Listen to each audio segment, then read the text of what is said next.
Okay, go for it whenever you're ready. Good afternoon. My name is Bajoang Rosario Colnien, and I'm Senior Program Manager at Liberty Hills Environmental Health and Justice Department. Quickly, a little bit about my background before I jump into this presentation. I'm originally from the East Coast. I grew up in Boston. My first career after college was as a union organizer in New York City for Unite Here. I spent 3 years organizing food service workers across the city in Newark, New Jersey. Um, I then spent the next couple of years in Boston as a community organizer, working on community land trusts and sustainable economic developments in the Roxbury and Dorchester neighborhoods. After completing my master's in public policy at Tufts, I relocated to Los Angeles and has been part of Liberty Hill for almost 2 years in their environmental health and justice department.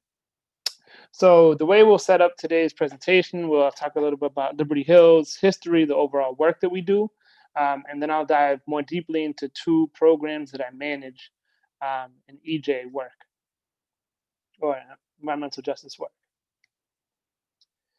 So Liberty Hill, we consider ourselves the home for progressives in Los Angeles as far as foundation work. We're a very small foundation in general compared to larger foundations like California Endowment.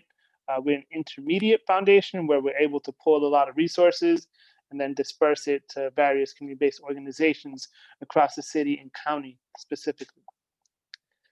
So we only work with grassroots organizations.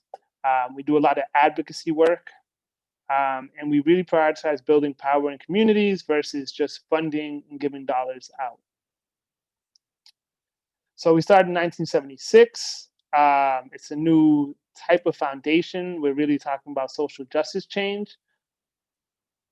Um, so the way we do the work, these are kind of like the five prongs. I really like to focus more in the middle one, which is as a foundation, the biggest piece that we do is being able to raise funds, and that's one of my jobs. I have to find funding sources to be able to continue funding our programs. Um, we only aren't just a foundation, we also do a lot of trainings and trying to build leadership within smaller community-based organizations. We do a lot of what we call seed funding for smaller groups who are trying to grow. A lot of the nonprofits who are socially justice oriented in Los Angeles, we were able to help start them off. Um, and we also fund to help build the CBO's own capacity and try to make sure that like their membership is growing as they do work. And we're also able to play a very particular position when we're raising funds, connecting money from private public partnerships, which tend to be seen in a more negative light because it's companies normally getting public funding to do their work, where we actually kind of turn that onto getting public funding to get it down to the community-based organizations actually doing the grassroots work on the ground. So our vision, again, we're trying to make sure that the voices that are on the margins are heard. This predominantly happens, and it's not a coincidence in the Black and Brown communities across Los Angeles, um, low-income communities across Los Angeles. So that's where we really focus our work.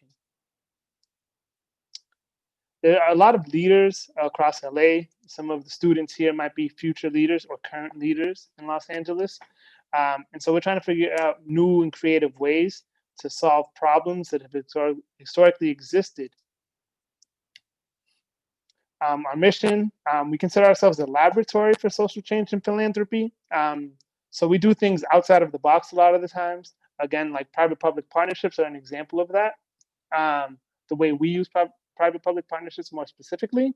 But again, as a laboratory, there are things that we do that fail, and that's okay, right? We do a lot of work with a lot of organizations around youth justice, criminal reform, environmental health and justice. We just started doing work on housing. We're part of the Stay LA, we're like the fiscal conduit for Stay LA, Stay Housed LA. And some of the things that we do don't work. We try to pass policies that fail, but we continue, and we have for the last over 40 years, continuing to do this work.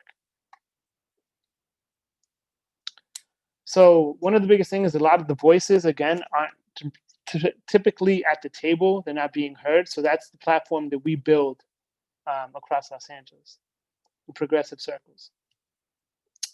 So our big push is what we call the agenda for our just future. We have to pick our fights more specifically, and so we orient our work around youth justice, homes, and health. So we resist, and we're trying to end youth incarceration across the city as we know it. We persist. We want to make sure that every Los Angelino has a roof over their head. And we insist. We really fight for health and respond to the climate change and the movement that's happening now. Although the leadership in this nation, as we all know, don't believe in climate change, a lot of these leaders. But we know it's a reality. We live on the frontline communities. I specifically live in District 15 on the frontline community for oil drilling across Los Angeles, and we'll talk about that a little later. So what have we been able to do in the last 3 years? We've closed 8 youth jails. We've won rent control, supported and winning rent control in 4 jurisdictions. Inglewood is a prime example of the work that we do there with Social Justice Learning Institute. We have over 100 million in government funds. Again, this is one of those public partnership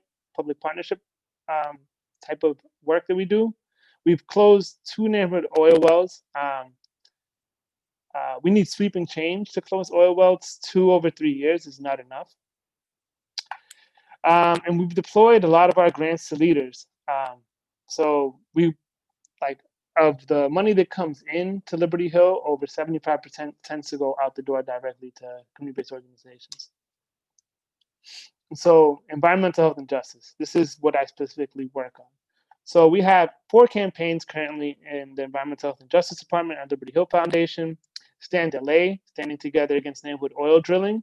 It's one of the campaigns that I lead as program manager. Clean Up, Green Up. It's really about small businesses and reducing the air being created by businesses across Los Angeles in communities of Boyle Heights, Sela, and I believe South LA. Green zones and grassroots. So we were able to pass the 25% of the greenhouse gas reduction funds, or GGRF funds, go directly to the most polluted communities. And so we work on making sure that the CBOs or community-based organizations are well informed of the funding that exists and are at the decision table, making sure that they're going directly to programs that impact them in a positive way. And then Empower, which is one of our newer campaigns, which I also lead as a program manager. And it's a very different type of program that Liberty Hill has done in the past. We're actually working county-wide with over 9 CBOs, community-based organizations, to help residents overcome barriers to sustainable energy and connect them with these programs that historically they have not been connected to. So Empower or Empodera. Todos tenemos el derecho a un futuro con energía. We all have a right to clean energy future. The problem. So disadvantaged communities, it's actually a very technical term. If you look up the Cal Environmental Screen 3.0 map online, disadvantaged communities are considered the top 25 most polluted communities across the state of Los Angeles. So Empower specifically works with this 25% most polluted population across the county and city of Los Angeles. Because they bear the energy crisis, the pollution, the emissions. They're the ones most affected by it. They also, in turn, because they are the most polluted communities, that have the greatest chance of flipping that on its head, most progress, right, in reducing emissions. So we're trying to connect them with specific programs around bill reduction, solar energy, home efficiency, and clean transportation, and we'll get a little bit more deeply into that in a few slides. So what is Empower? So we created Empower as a model, as this hub model, where Liberty Hill is kind of like the central hub, where all these fundings are being dispersed out across the county to community-based organizations on the ground, connecting our expertise in funding with their deep knowledge of community, right? And using these anchor institutions to really get the word out and help people transition into cleaner energy and adopt better practices. So this is one of the maps of the Cal Environmental Screen 3.0. Obviously, the redder areas are the most polluted areas. And those are the communities that we're directly working. We're working and funding organizations as far east as San Gabriel Valley and Pomona, as far northwest as Pacoima and the San Fernando Valley, all the way down to Long Beach and Wilmington. This is a very large program. We've cast a very wide net, and we're also working in South LA, Inglewood, and Boyle Heights in East LA. So the strategy. So there are all these incentives that exist. A lot of them come from public utilities or private utility companies. So if you live in LA, it would be LADWP programs or SoCal Gas programs. If you live in the county, it would be SoCal Gas or SoCal Edison programs. There's also like larger, more South agencies dealing specifically with the South, like the South Coast Air and Quality Management District Agency or the California Air and Resources Board, specifically for the southern region of California. There's all these programs that exist.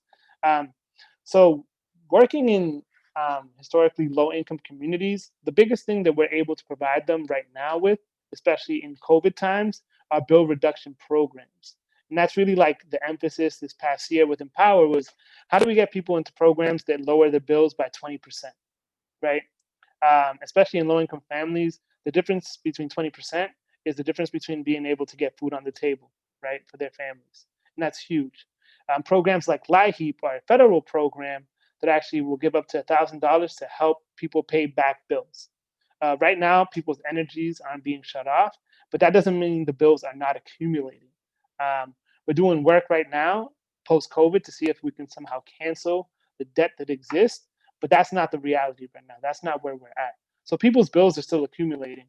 Energy is still being turned on. The water has not been shut off, but the usage is up. People have spent way more time at home than in the past. Children are spending more time at home as they're being so in school learnings, using laptops, creating more energy usage, right? So how are we able to reduce these bills? Home efficiency. How are we able to retrofit homes to make the so the energy isn't being expended out as much as before? Free solar. There are programs that exist across LA. Grid Alternatives is a really good organization, an agency that does free to no cost, low cost solar in the county, and we've been able to get solar panels on people's homes. Home repair programs currently have been kind of put on pause because people have to go into the homes to do this work. That's not currently happening during COVID. And then a big focus is on clean vehicles, transitioning people in Los Angeles, which is so transportation heavy, into cleaner vehicles. A lot of the communities that we work in have older cars. Older cars pollute more. So how are we able to transition people into hybrids or plug-in hybrids or full electric vehicles? The reality is hybrids tend to be the most usable because you need a charging station for a plug-in hybrid or a full battery electric. Um, and that's another cost. So even programs that exist to transition people and adopt cleaner practices, there is inequity within those programs regardless, right? Or what I also propose heavily is actually transitioning people into public transit. I grew up in Boston. Boston has a very good public transportation system. I lived in New York, has a very good public transportation system. I never needed to own a car. I actually bought my first car last year when I moved down to District 15 in the southern region of Los Angeles, but my office was located in WeHo, or in the WeHo area, right, West Wilshire area, which is a 26-mile commute, which means I couldn't take the bus anymore to work. When I worked in Boyle Heights and I lived in South LA, I would just jump on the train, and it was a very easy commute for me to do. Now I'm stuck in a car like many Los Angelenos for 2 hours a day in rush hour. But like if we're able to get more people taking public transportation, that is actually one of the biggest benefits we can do to the environment.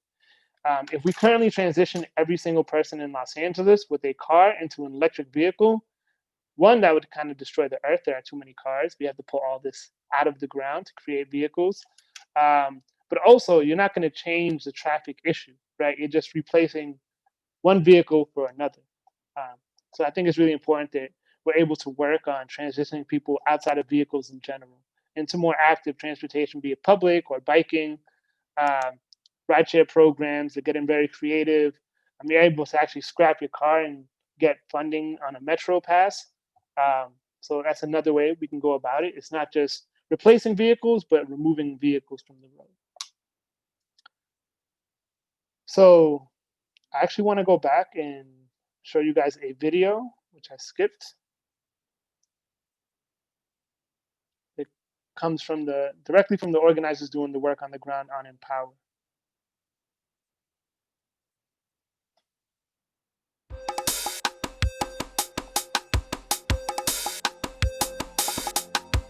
We believe that democratically elected grassroots organizing is the best way to be able to gain people's trust, to get them into these programs. It's not outsiders coming in and imposing solutions versus community-based organizations using their networks, their trust of being in the community for 20, 25 years to really bring their membership into the fold and get them to experience the benefits that Empower promotes. So the Empower campaign is a program that is led by Liberty Hill, being supported by different community-based organizations. And one of its main goals is to connect residents of Los Angeles with the resources that are available to them. A lot of times folks feel disempowered, right? They feel disenfranchised, they feel oppressed for various reasons. But in ECR, they have power, they have agency, they have voice. Talking to the members, they really want to include you in how you can give back to your community and how you can help your community become healthier for people of all ages. There's all these programs out there, but that information isn't getting to the people. So that's where we come in. We help them enroll in different state-funded programs to either help them get free, more energy-efficient upgrades, help lower their utility costs, and also we can provide them options to trade in their old vehicle for a newer, cleaner, electric or hybrid vehicle. Some folks might need a new refrigerator. Some folks may need a new microwave. So by me going out and canvassing and knocking on their doors, I'm bringing to their attention things that they might qualify for. These programs are, very important to the community. It makes a community healthier, it makes the city healthier, and it creates other opportunities for investing in improving the quality of life of everybody who lives, works in the city. When our folks have limited income, that reduction is everything. That reduction is the ability to breathe. It can mean everything for the trajectory of a family. Somos para toda la comunidad y aquí estamos trabajando y vamos a seguir hasta el fin.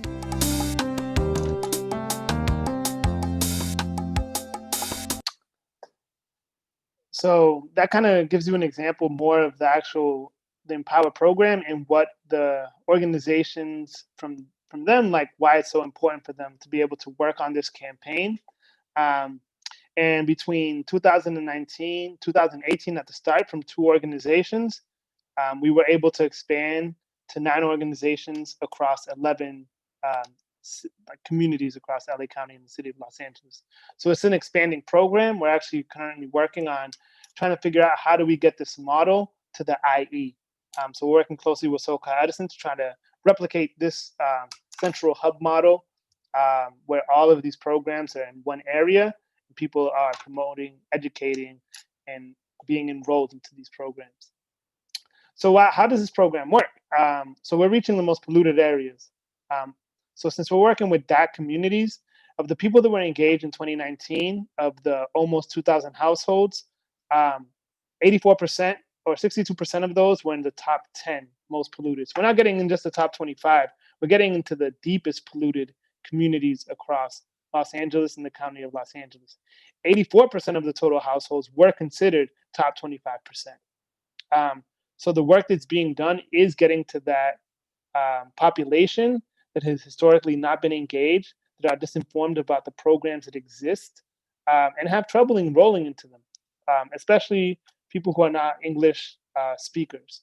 So we have a large population across Los Angeles that are monolingual Spanish speakers, or Cambodian who speak Khmer in the Long Beach area. So we're working with these people who can actually do the outreach and engage them and get them, bring them into the fold. So this is really important. Why do we work with community-based organizations, especially in Empower? So Empower is done by putting out an application through Salesforce the people fill out that ask for a lot of sensitive information. We need their names, we need their actual address to be able to track where they live on the census level. We need their income, we need their household size to be able to, through Salesforce, figure out what programs they're eligible for.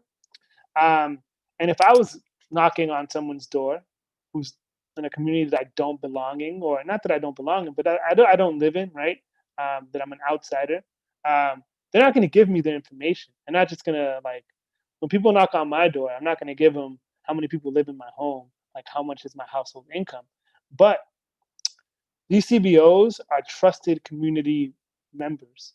The staff tend to live in the communities. Their children tend to live and grow and go to school and play in the communities. So these are trusted anchor institutions. And 85% of the people who were engaged last year in 2019 were able to give us their size and income, which are pivotal for us to figure out what programs they're eligible for. That's huge. I think this is bigger than just the census work. The census, the questions don't even go this deep, but also it's just a testament to the work that these organizations do and why Liberty Hill invests so heavily on grassroots community-based organizations. And this is one of the women last year who was helped to transition out of a gas combustion vehicle into a hybrid vehicle. And she's from the San Fernando Valley. So that's Empower. If we have questions about Empower, I could answer it later on in the presentation at the end. But now I will shift over to Stand LA, which is the neighborhood oil drilling campaign that I work on.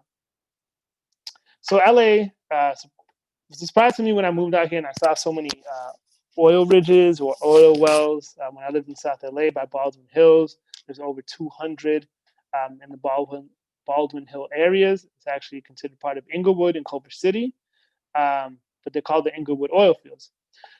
So Stand LA is comprised of, I believe, 7 community-based organizations, and then Liberty Hill, a strategic partner. Stand LA specifically does work in South Los Angeles and in District 15 in the Wilmington, South Harbor area, where the vast majority of the oil wells, active oil wells, exist in Los Angeles. And I think some of the groups also, I think I presented to you guys maybe in this last month. And you might be able to tell that Community for a Better Environment, they also work on an Empower campaign. Redeemer also works on an Empower campaign. And Scope, Strategic Concepts and Organizing Policy, worked in Empowered last year in 2019. So Liberty Hill funds organizations to do more than just one aspect of EJ work across the city and county. So let me put on another video.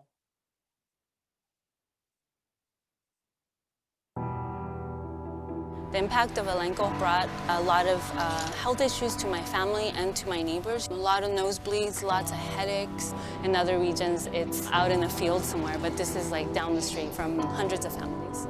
The Murphy oil drill site has been impacting this community for several decades. Community members have told me very, very sad stories about how their life has been changed because of their health conditions. I was one of those kids that was growing up in this area with low heart palpitations and always bleeding from my nose. I never knew that I had the symptoms of living in a community that was overburdened by big oil, but the truth is that many of our residents don't know that they're dealing with the symptoms of environmental injustice in their lives. Our communities are not alone in this fight. Oil drilling in their neighborhood. It's an active oil drilling site in the middle of one of the most densely populated neighborhoods in Los Angeles. Oil drilling, they say, is bringing toxic chemicals near many of their homes. I mean, they are virtually in the backyards of these homes. These are the realities that many frontline residents here in Wilmington and other communities face. For years, toxic oil drilling has put families like mine in harm's way. Oil and gas wells operate close to where we live, work, worship, exposing us to very, very harmful toxins. Nausea, asthma, headaches, depression, fatigue, and increased risk of cancer and birth defects. These are just a few of the impacts. And what's more is that oil drilling disproportionately impacts low-income communities of color. In short, this is a health crisis and an environmental injustice. But our reality isn't our destiny. Our communities have been standing up to big oil, urging city leaders to pass policies that put our health first. And through our organizing efforts, we temporarily shut down the Elenco site. We permanently shut down the Jefferson drill site, holding the oil company operator accountable for the cost. But our work here isn't over. Hundreds of thousands of Angelenos are still being impacted by these oil and gas operations. We are urgently calling on our city leaders to do two things. One, protect our families and pass a 2,500-foot health and safety buffer between homes and oil wells. And two, set us on a path to a clean energy economy that puts workers' rights first. Communities throughout Los Angeles are standing together for clean air and healthy neighborhoods. Oil drilling does not belong in our communities, our economy, or our future. So let's put an end to it. Our future depends on the action we take now. No drilling where we're living. No drilling where we're living.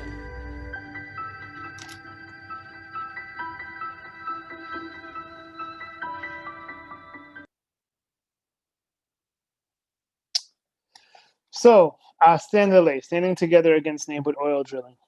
We're in our 5th year of this campaign, moving in the right direction. But as they said in the video, we've only been able to shut down 2 sites in the last 3 years. Los Angeles has over 900 active oil wells, the city alone, not talking about the county. The county has over 1,000 active oil wells across the county of Los Angeles. So right now we're working specifically in South LA. You can see District 8 and District 10 have some of the higher oil drilling sites. And then it just blown out of proportion when you go out down to District 15, which is in the Harbor area. So these are the Wilmington, San Pedro, where I live in Harbor City, communities of the city of Los Angeles. And on top of just oil drilling, we also have the oil refineries down here. We also have the harbor down here, which brings a lot of port pollution. So another campaign that we're going to think about getting into is also greening the port of Los Angeles, because it's all the way down in District 15, which is it's the highest active, I think it's the biggest influx of any goods coming into the United States is in the port of Los Angeles. So we're working in District 8 and 10. This is South Los Angeles. We have Redeemer Community Partners. We have Scope working down here. And then in District 15, we have Communities for a Better Environment working down here. And so these are some of our bigger CBOs that are doing a lot of the work on the ground, getting people out, getting testimonies. As they said in the video, the biggest push for us right now is the 2,500 foot buffer. I think it's really important to understand that a health and safety buffer of 2,500 feet is not even close to enough. Last year, when the city's head of petroleum, who's now the head of the state petroleum, Uruguay, his report came out and said that they were proposing a 600-foot buffer. That's a quarter of what we're trying to get. And if we're able to establish a 2,500-foot buffer, that would actually shrink the number of active oil wells by over 70% in Los Angeles. That would reduce way more than just 2 over 3 years, right? If we're able to get this policy put into place. So the health effects. Why is it so important to shut down oil wells? Studies have shown the people who live within 2,500 feet of oil wells have a higher risk of a lot of health complications. It's detrimental to their well-being for pregnant women, for their unborn child. It creates respiratory nausea, as Ashley Hernandez said in the video, growing up with nosebleeds. And there's also a possible increase in cancer risk. A lot of times people ask me, why aren't you guys doing like massive lawsuits, like class action lawsuits against these oil companies? The issue is class action lawsuits are very difficult. We cannot correlate exactly that like an oil rig cause someone to have cancer. Those are very hard things to come about. It's happened in the history of the United States, but most class action lawsuits are actually not very successful. So how do we do it? We try to create policy change, right? We try to implement progressive policies that would actually shut down oil drilling in Los Angeles. Here's some of the demographics, and I don't think they're very surprising. People of color 73% of people of color live near oil wells in Los Angeles. Or actually, of the people that live near oil wells, 73% of them are people of color in the county. Same for the city. I think when you think about where oil rigs were built, a lot of it was built over 100 years ago. They're still active. It's before the big urban sprawl in Los Angeles growing out. But as Los Angeles grew out, as the city grew out, redlining created spaces where people of color could not live. So they were able to start communities closer to the more polluted areas, right? And it's just not the people living there. It's also the childcare facilities. It's also the schools. It's also, you saw playgrounds, soccer fields, right in the backyard of people where there's active oil wells. Where I live near the Phillips refinery. It's less than a mile from my home. There are 3 softball fields right next to it. You see kids playing in the summer, playing in baseball leagues with a view of a refinery probably 200 yards away. So I think that's our big push right now. We're working also on the county level to do oil work. Title 22, which regulates oil wells, and it's the oil well ordinance in the county of Los Angeles. We're working with DPR, Department of Land, and trying to figure out how do we create a more progressive buffer to really shut it down. We have some victories. Culver City this past year actually voted to shut down all of the oil wells in their portion of the Inglewood oil fields. This creates a 20-year time clock for these oil rigs or these oil companies to shut down their operations. Ventura County currently this past year voted to create a 1,500-foot buffer around oil wells or any new oil wells, and plan to increase it to 2,500 feet. So we're trying to get the same thing implemented in the city of Los Angeles and the county of Los Angeles. But 20 years is still too long. These oil companies have already made the money that they wanted to out of the oil wells, and now they're just making more, right? Anything that was built, they'd had to put in how much they wanted to economically gain from this, and they've made that income, that profit 2 or 3 times over. And it's been too long. So we're trying to figure it out. We're trying to create also zoning restrictions in Los Angeles to create zoning that just won't allow oil wells. If you're able to implement these policies, then they would have to shut down more immediately than 20 years.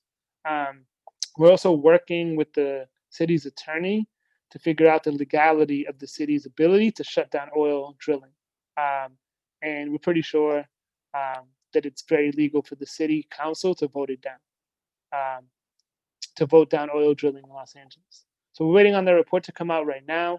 It should be public in the next couple of weeks. So that's the end of my presentation. And so I guess this is the Q&A section.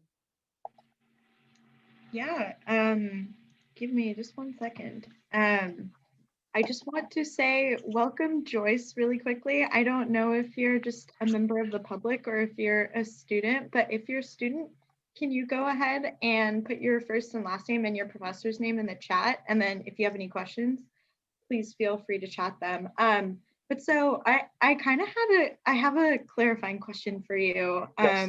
So when you talk about being kind of this fiscal backing for these community-based organizations, and then also sort of talk about working with local governments to set up things like zoning policies or a buffer zone. So how does the process work exactly? Are these separate sort of things that all come together because there's a common goal at the end? Are you working on training a CBO and funding it with money and having them go talk to local officials? How does that process work exactly? Yeah, so Liberty Hill doesn't tend to do a lot of testimony. We have a lot of relationships where we're able to, especially my director, Michelle Pritchard, has been in the work for 30 years. She's very well known, but we don't do testifying. We make sure that it's the people in the frontline communities. Our offices are not in the frontline communities. Most people who work in Liberty Hill don't live in the frontline communities. I'm one of the very few people, so I can go and testify as a citizen. But as someone who works for a foundation, it is not my place, right? What we need to do is make sure that we're raising the money to keep the CBOs able to do the work and able to bring their community members to City Hall and testify, or right now through Zoom. It's been a big pivot to virtual testimonials and public hearings, which is something that's been difficult for our CBOs to do, but we've been working to try to get them the tools that they need to do digital outreach and organizing. But yeah, what we do is we create the funding for them to do the work, right? And we make sure that we're the conduit, the fiscal conduit, and we use our relationships when we can. Okay, gotcha. Thank you for answering that question.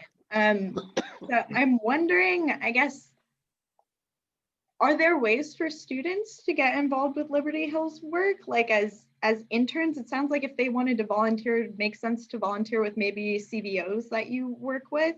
I don't know if there's a way to get more directly involved in Liberty Hill's work. I would say, yeah. So we have interns. We definitely have student interns throughout the year. Right now, we're working on getting 2 AmeriCorps people to work on the Empower and Stand Delay campaign for the next year. I think that one of the best things students can do is research online when are public hearings, so they can like kind of sit in and listen to what's going on, and then do outreach to CBOs to see where they can be of best use. I will say during this time is very difficult because it's not traditional organizing. People aren't door knocking, aren't canvassing, aren't tabling at events. It's all shifted towards Zoom or other digital platforms. So it might be a little bit more difficult in this moment for students to get involved. As far as like, I know as a student, I wanted to get involved. I wanted to go out. I wanted to do things. I went to school in Boston. I grew up in Boston, so it was a little easier for me. I'm assuming a lot of the students in LACCs are from Los Angeles. So I would say like really like look at what organizations in your community are doing this type of work and try to connect with them.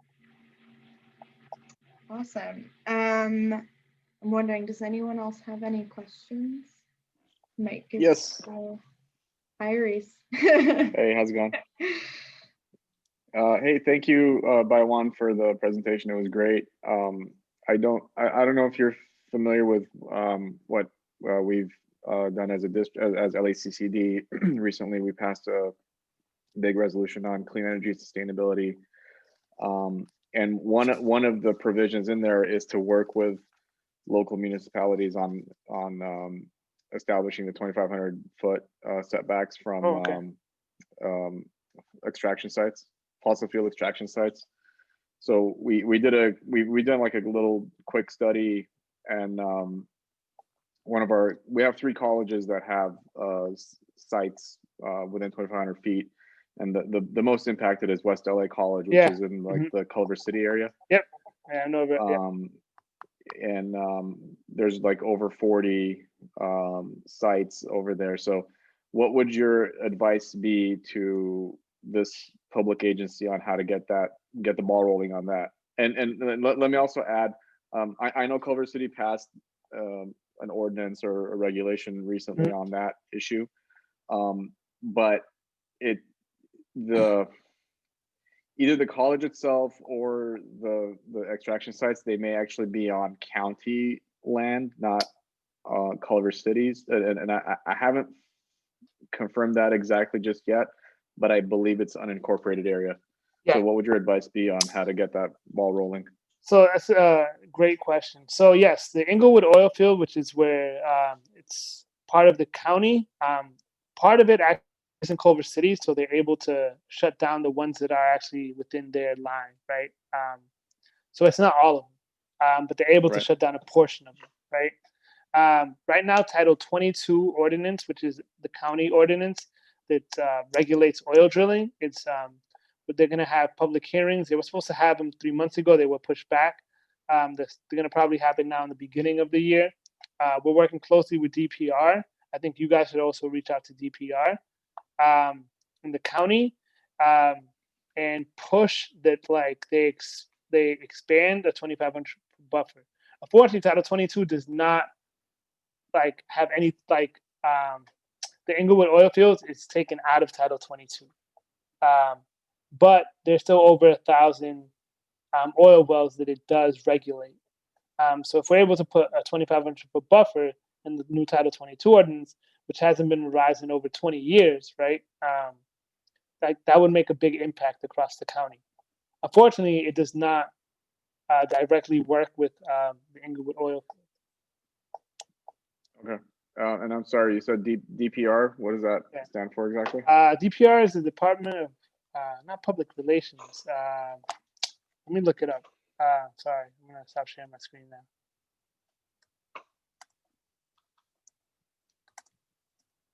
Yeah, we just had a meeting with the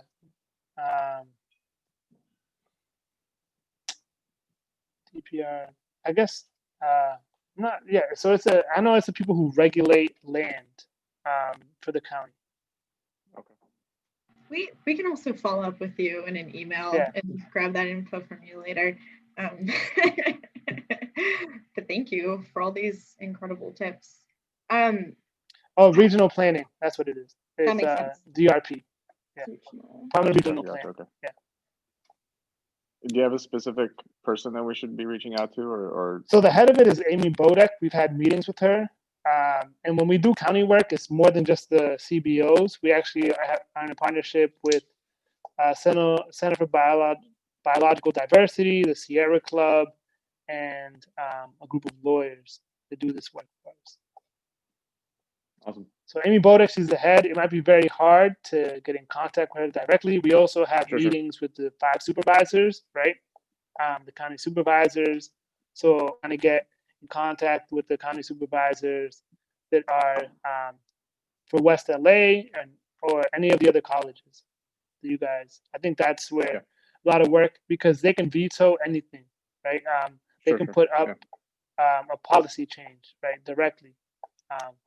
They have more power, I think, than DRP. Oh yeah, for sure. Yeah, and it's probably something we're gonna. And it's DRP's implementing. Yeah, I mean, I don't think it's something we're gonna jump on immediately, but it's just kind of like kind of a long term. One of the things that we want to definitely address for the populations and communities that we serve. So it's great that there's others already doing the work, and then we just want to draft off your momentum a little bit, I guess. Yeah, I mean, I would also look at the CBOs that we work with, and if they're in the vicinity of any of your colleges. Okay, thank you. Great. Does anyone else have any questions they'd like to ask? If not, I might go ahead and stop the recording unless you have any parting remarks that you'd like to make. No, I think I've talked a lot. I would just say, like, if you could just share my contact information for anyone who has follow-up questions. Yeah, absolutely. We tend to, I'm sure you've gotten my million emails. I circulate all the information post-meeting out to, all the groups that we've worked with, and then to professors and their students. So I'll be sure to share that information. And I've noticed in your emails, I just want to say, Chloe, that a lot of the groups at like day one, we help fund. Like, it's really great to see that like there's some synergy going on. Yeah, that's definitely the hope. And I definitely, the biggest part of this speaker series is to try and highlight like local regional opportunities for, I hope, our students to try and get involved in a lot of this work, especially because like everyone's working towards a common goal, but there are different ways that you can kind of contribute. So it's really fun, like day one, and also learning about like SGV, active transportation. I'd like never heard of them before, but it's really cool to have the speaker series and to continue learning about some of these smaller groups everywhere. So it's been really great having speakers like yourself, even just for me, because I was a student like a year ago. So everyone who's on here, like, just FYI, it's a learning process. So you'll just keep learning, but the more you come to like opportunities like this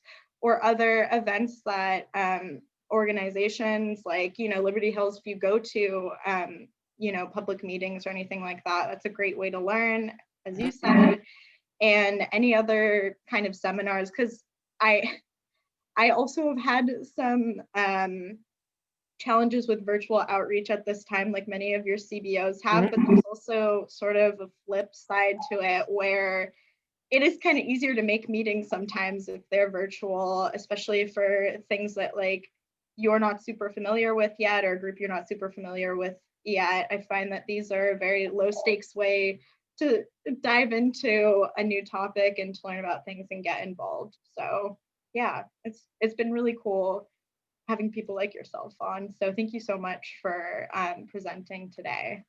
Appreciate the opportunity. Yeah, of course. And if there are any public meetings coming up, please send me any information, because I'm happy to distribute that out to like everyone we have on our lists for everything. And we do an internal newsletter too for our district. So that could be something. Yeah, I'll follow up with when DRP has the new hearings on Yeah. Title 22 for the county. Okay, Forwarded. awesome. I'm Great. gonna go ahead and stop the recording.